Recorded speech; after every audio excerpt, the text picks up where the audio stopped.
Assalamualaikum warahmatullahi wabarakatuh. Saudara-saudara pemirsa dimanapun saat ini sedang menyaksikan channel Agung Pos YouTuber. Sengaja kami mengundang pagi ini Bapak Dr. Andes Haji Sidarta SIMSI. Beliau baru 1 bulan terakhir menjadi Ketua Basnas Kabupaten Ogan Ilir yang sebelumnya menjadi pejabat di ASN, baik di Ogan Ilir maupun di Provinsi Sumatera Selatan. Beliau sudah pensiun dan meneruskan amal baktinya menjadi Ketua Basnas Kabupaten Ogan Ilir. Selamat pagi Pak Data. Selamat pagi Pak. Ya, terima kasih Pak Data sudah berkunjung ke studioku yang sabar Agung Pos YouTuber. Kami sengaja mengundang Bapak yang alhamdulillah Bapak sudah memenuhi undangan kami. Pak Data selama 1 bulan menjadi Ketua Basnas Kabupaten Ogan Ilir, apa yang sudah Bapak lakukan? Silakan Pak. Terima kasih. Assalamualaikum warahmatullahi wabarakatuh. Tak kenal maka tak sayang kata orang Pak. Ya, tak sayang maka tak cinta. Jadi saya terlebih dahulu akan memperkenalkan diri saya dulu. Saya Sidarta, pernah bertugas di BKD di Ogan Ilir ini, pernah di Badan Pertamanan waktu itu, di pariwisata, kemudian di Dinas Pendidikan juga pernah 4 tahun 6 bulan, terakhir di staf ahli juga pernah, dan terakhir sebelum ke provinsi kami sempat di Inspektorat Kabupaten Ogan Ilir. Artinya berbagai instansi sudah diajaki. Alhamdulillah. Kalau kata orang Ogan Ilir itu lah muter-muter. Jadi sempat mengabdikan diri di lingkungan pemerintah Provinsi Sumatera Selatan. Terakhir pas 25 Juli kemarin 2020 Purna Bakti atau pensiun terakhir di Kesbangpol Provinsi Sumatera Selatan. Kemudian sehubungan dengan amanah yang baru yang dipercayakan dengan kami itu di Basnas Kabupaten Ogan Ilir, Badan Amil Zakat Nasional Kabupaten Ogan Ilir. Kami bergabung dengan teman-teman kami yang ada di Basnas OI ini sejak rapat pertama dengan Pak Sekda waktu itu tanggal 19 Agustus tahun 2021, sehingga kalau hitung-hitung hari dan tanggal sampai hari ini baru 1 bulan 1 hari. Tentu Pak Saripudin yang ingin saya katakan ini, yang 1 bulan pertama itu tentu tidak banyak, maksud saya yang bisa dilakukan itu. Tentu saya berusaha untuk bergabung dengan kepengurusan yang ada, karena di situ merupakan tim, ada seorang ketua, ada wakil ketua 1, wakil ketua 2, wakil ketua 3, jadi ada 4 unsur pimpinan. Tentu saya sebagai orang baru, saya yang harus menyatu dengan teman-teman. Itu jumlah personil 4 orang itu seluruhnya di Basnas atau ada seksi-seksi? Itu ada lagi yang lain. Jadi unsur pimpinannya ada 4 orang itu. Saya dipercaya selaku ketua. Di wakil ketua 1 ada Pak Haji Fikri Yahusin, di bidang pengumpulan, di bidang pendistribusian. Wakil ketua 2 itu ada Pak Perianto, wakil ketua 3 yang bertanggung jawab atas administrasi dan keuangan itu ada teman kami.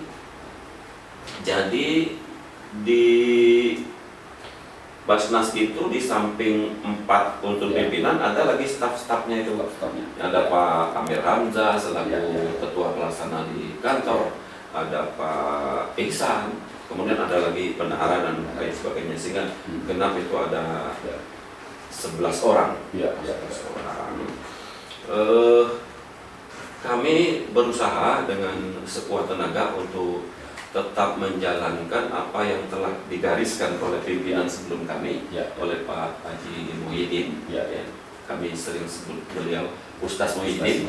Nah, ya. jadi kami tetap tidak lanjuti itu, ya. mengingat kami hadir dari ujung tahun. Ya. Nah, jadi tetap kita lanjutkan itu.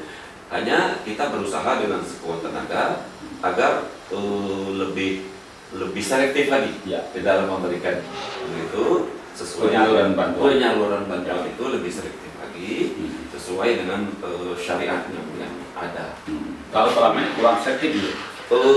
Tidak juga. Hanya memang kita ke depan itu akan fokusnya itu akan lebih lebih fokus. Ya. Bukan berarti yang selama ini tidak fokus, tidak. Tapi walaupun demikian, mungkin sejak beliau kemarin kesehatannya agak terganggu, mungkin kurang begitu fokus di Basnas. Nah, ini kita berusaha sekuat tenaga agar kita kembalikan lagi ke awal sebagaimana masa kepemimpinan beliau tiap hari. Ketua Basnas Pak Sidarta, sasaran Basnas ini sebenarnya kemana ya? Masyarakat yang bagaimana ya? Begini. Jadi sesuai ketentuan di syariat kita itu ada 8 memang yang berhak untuk menerima itu. Ya, ada fakir, ada miskin, ada amil dan ada gharim dan lain sebagainya itu semua akan kita usahakan untuk dapat kita penuhi, untuk dapat kita salurkan kepada mereka. 8 asnaf itu yang berhak untuk menerima itu. Bukan berarti harus ini sama banyak, tidak. Tapi dia proporsional begitu. Mana yang lebih membutuhkan, disitulah kita akan hadir. Kita akan hadir di saat masyarakat betul-betul membutuhkan, Pak. Misalnya saat ada kebakaran, di situ kita akan hadir. Memang tidak banyak yang bisa kita berikan itu. Tapi akhirnya kita hadir. Tapi kita hadir di situ. Kita ingin memberikan arti bahwa mereka tidak sendiri, Pak. Mereka tidak sendiri. Di situ ada Basnas begitu untuk membantu. Mungkin ada fokus yang diprioritas. Yang bagaimana itu fokusnya? Yang program yang sudah ada saat ini itu seperti program kita yang kita kenal dengan 5M, 5 program atau 6 program itu. Ada yang OI cerdas, OI takwa, ada OI sehat. Artinya menyangkut pendidikan juga, Pak? Oh iya. Jadi ada teman-teman kita yang kita tahu mereka punya kemampuan, mereka ingin melanjutkan pendidikannya, tapi mereka tidak mampu. Di dinas pendidikan misalnya tidak tercover dana ini, kita akan bantu, tapi tentu yang namanya bantuan, Pak, tidak bisa terlalu banyak atau tidak bisa mengcover semua kebutuhan. Bantuannya itu langsung atau tetap melewati instansi yang berkepentingan? Langsung. Jadi bantuan itu langsung. Hanya memang karena Basnas ini bertanggung jawab kepada Pak Bupati dalam pengambilan langkah-langkah ke depan sebelum kami memberikan bantuan itu, tentu kami berkoordinasi kepada pihak pemerintah Kabupaten Pekanbaru Ilir. Kalaupun bisa langsung ke Pak Bupati, alhamdulillah. Kalau tidak, biasanya melalui Pak Wakil Bupati atau melalui Pak Sekretaris Daerah. Kami ingin langkah kami itu tepat sasaran. Jangan sampai nanti ini kita bantu, ternyata dinas, instansi atau BPD yang ada sudah membantu begitu. Pak Sidarta, ini kan sumbernya dari PNS yang ada di Kabupaten Pekanbaru Ilir. Apakah ada sumber-sumber lain mengenai pendanaan yang masuk ke Basnas ini? Sampai dengan saat ini baru dari ASN atau PNS yang ada di lingkungan pemerintah Kabupaten Pekanbaru Ilir. 3 bulan yang lalu itu juga Pak Ustaz sebenarnya sudah melaksanakan kerjasama dengan pihak Kodim melalui Koramil kita. Itu juga ada setoran mereka. Pihak-pihak luar, kalau orang mampu mungkin. Orang kaya, kalau atau dermawan. Kalau itu belum Pak. Untuk sementara ini belum. Nah, yang menggembirakan saya di masa kami ada di situ, itu baru dalam minggu kemarin saya menghadap ke kepala Kemenang kita, Pak Khalil. Ternyata teman-teman dari lingkungan Kemenang dia itu juga sudah menyalurkan melalui zakat mereka, melalui Basnas program ini. Pak Data, bagaimana kalau seandainya ada data-data dari organisasi yang beraksi sosial tentang kemiskinan, ketidakmampuan, maksudnya termasuk ke masalah pendidikan yang lepas dari pantauan pemerintah atau pihak-pihak yang berkompetensi selama ini, apakah itu bisa diterima? Kami menyarankan sebenarnya kalau untuk data masyarakat miskin, masyarakat yang kurang mampu, sebenarnya itu harus kembali dulu ke dinas sosial dulu, karena memang induk dari segala bantuan itu yang dari pemerintah itu berpulang dulu ke data pokok yang ada di dinas sosial begitu. Apakah dia nanti akan diberikan bantuan langsung ataukah itu nanti akan diberikan bantuan melalui program apa itu PKH itu Pak ya. Nah, itu. Untuk di lingkungan dinas pendidikan, karena memang kami kemarin sempat di dinas pendidikan, rasa-rasanya masih bisa di-cover dengan dana BOS apa itu Pak kemarin itu. Tapi kalau misalnya ada 1-2 yang memang tercecer gitu Pak, ya silakan saja nanti kita ke Basnas, nanti kita akan verifikasi, kita akan tinjau ke lapangan. Artinya Basnas tidak akan menutup pintu untuk yang memang betul-betul membutuhkan itu. Iya, kalau memang membutuhkan dan mereka lepas dari pengawasan pihak yang berkompetensi. Tentu itu tidak akan banyak. Kalau itu tidak akan banyak. Kalau memang yang kita berharap bahwa artinya pemerintah Kabupaten Ogan Ilir, pemerintah Kabupaten Ogan Ilir, sekali lagi saya garis bawahi, akan hadiran itu apakah melalui OPD-nya atau juga melalui Basnas, karena Basnas juga terlahir dari teman-teman ASN itu. Pak Data, kalau kami boleh tahu, berapa besar sekarang dana yang masuk per bulan? Fluktuatif dana itu pernah di atas 400, pernah 400, pernah di bawah 400. Tidak merata Pak? Karena begini, dia ada dana zakat, ada dana infak. Jadi yang memang sudah sampai nisabnya itu mereka memberikan zakat, yang belum sampai nisabnya pegawai ini memberikan infaknya. Jadi itu. Jadi pukul rata kurang lebih 400 juta yang ada itu. Mungkin ada program khusus yang melibatkan Basnas dari pemerintah daerah, dalam hal ini Bupati. Kalau ada programnya seperti apa? Kita fokus dulu ke program yang sudah ada Pak. Fokus dulu program yang sudah ada itu, yang sudah kita kenal sekarang itu seperti ada ATM beras, kemudian bantuan sembako. Nah, jadi yang sudah jalan sekarang ini. Artinya tidak melulu dana yang diberikan. Tidak berbentuk barang juga. Beras. Ada yang dalam bentuk beras. Jadi ATM beras itu sudah ada di 6 kecamatan. Itu. Kemudian ada juga yang dalam bentuk sembako. Sembako ada beras dan ada gula gitu, ada tepung, minyak. Orang-orang yang mendapatkan itu kira-kira tidak overlapping dengan data-data yang pemerintah seperti PKH, BSD segala macam, apa tidak?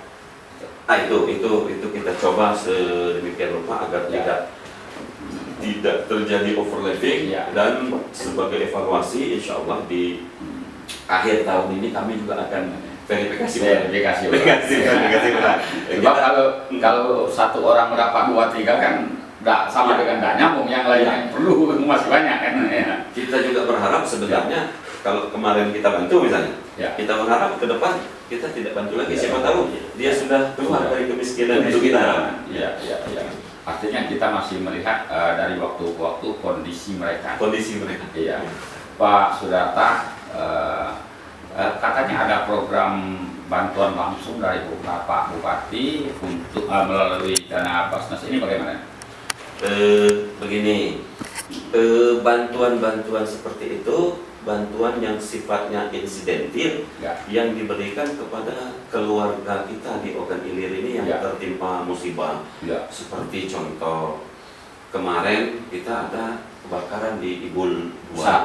Ibul itu yang terakhir ini ada 9 rumah. Kalau yang kemarin lagi yang itu ada 20 rumah gitu. Nah, yang terakhir ini yang depan bensin itu, depan depo Pertamina itu ada 9 rumah. Nah, itu langsung kita diperintahkan oleh Pak Bupati untuk segera turun tangan, hadir bersama mereka. Bahkan beliau tanyakan kepada kami melalui dinas sosial tentunya, berapa kemampuan kita untuk membantu.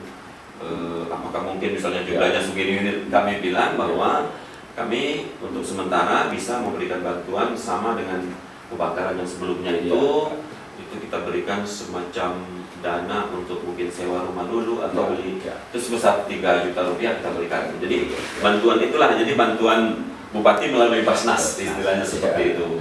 Selama ini Pak Wakil Bupati yang menyerahkan.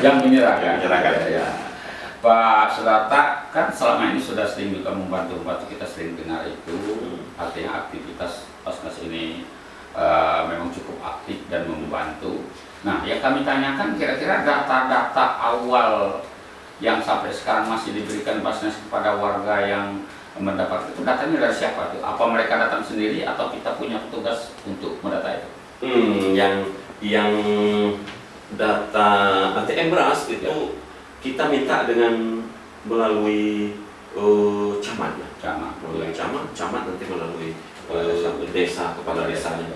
So kalau kita mau langsung rasanya Pak Sefudin rasanya tidak mampu juga, kita tidak punya sumber daya untuk itu begitu. Tapi sekali lagi kita akan berusaha untuk evaluasi. Mudah-mudahan misalnya kalau ini ada 100 orang misalnya kita berikan itu, mudah-mudahan ke depan nanti tidak sampai 100 lagi.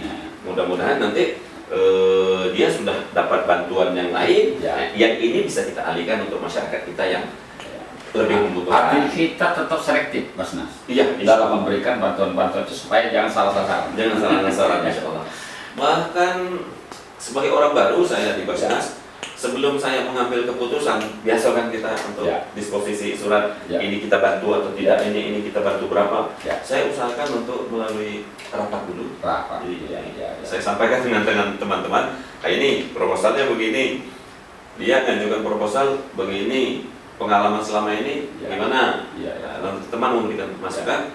Terakhir saya bilang ini kita putuskan kita bantu atau tidak. Begitu teman-teman sepakat bantu, saya baru. Artinya hasil dari musyawarah Basnas sendiri. Basnas.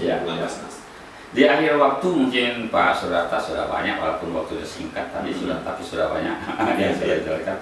Mungkin ada himbauan, saran pendapat kepada pemerintah, termasuk himbauan kepada masyarakat yang mampu, yang dermawan untuk Basnas, silakan Pak. Terima kasih melalui kesempatan yang diberikan oleh Pak Saripudin ini. Kami ingin mengimbau kepada masyarakat kita, terutama masyarakat kita yang punya kemampuan lebih dibandingkan masyarakat secara umum. Kita berharap agar mari kita secara bersama-sama menghimpun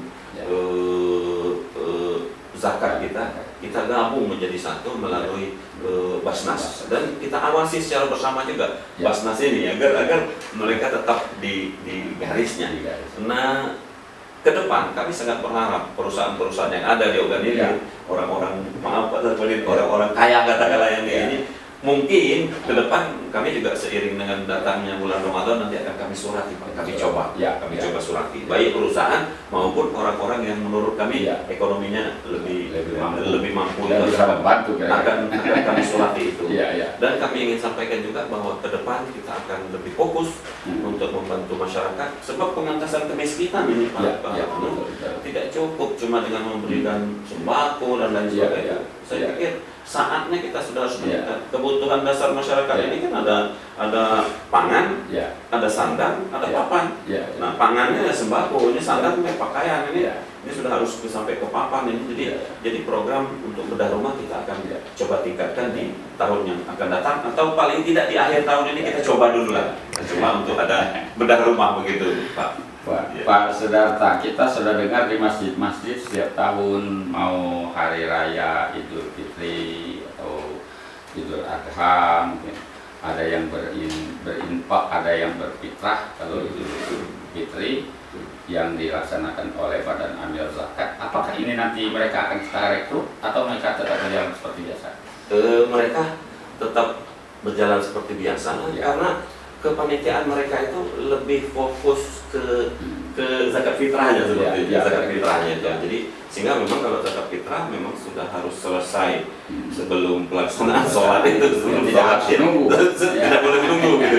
Beda dengan zakat mal, zakat harta yang artinya Basnas ini. Panitia Badan Amil Zakat di masjid itu tetap dibutuhkan. Tetap dibutuhkan. Karena mungkin agak sulit juga kalau proses mengelola karena waktu. Waktu bagiannya. Kita mengharapkan sekali lagi saran yang bagus tadi dipertanyakan. Saya agak sungkan-sungkan juga nyebutnya itu, kenapa sering rutinnya untuk orang-orang yang mampu tadi, Pak. Kita berharap sekali itu untuk membantu kita. Masih ada lagi, Pak? Silakan. Masih ada, Pak. Cukup, Pak. Jadi kita mohon dukungan kepada semua pihak, kepada teman-teman media, kepada masyarakat kita, kepada pemerintah Kabupaten Ogan Ilir, untuk secara bersama-sama kita bangun Basnas ini, kita jadikan Basnas memang kalau kita kompak sebenarnya kita mampu untuk mengatasi kemiskinan ini. Biar ada lonjakan, ada lompatan maksud saya. Jadi kalau ini sekarang peringkat ini, kalau bisa kita lebih di atas lagi. Jadi lebih cepat untuk mengatasi pengentasan kemiskinan itu. Demikian. Saudara pemirsa, sudah banyak kita dengar penjelasan dari Ketua Basnas Kabupaten Ogan Ilir yang baru, Pak Dr. Haji Sidarta, SI MSI. Beliau juga sudah malang melintang di pemerintahan dan di akhir pensiunnya beliau mengabdikan lagi tenaga dan pikiran untuk mengelola Basnas Kabupaten Ogan Ilir dan menghimbau kepada masyarakat yang katakanlah tergolong kaya berduit supaya menjadi dermawan untuk mengisi kas Basnas untuk dibagikan kepada orang-orang yang masih tergolong miskin di Kabupaten Ogan Ilir, sehingga pengentasan kemiskinan di Kabupaten Ogan Ilir akan segera teratasi. Lebih kurang kami mohon maaf, kepada Allah saya mohon ampun. Saya akhiri dengan wassalamualaikum warahmatullahi wabarakatuh. Pak Data, terima kasih.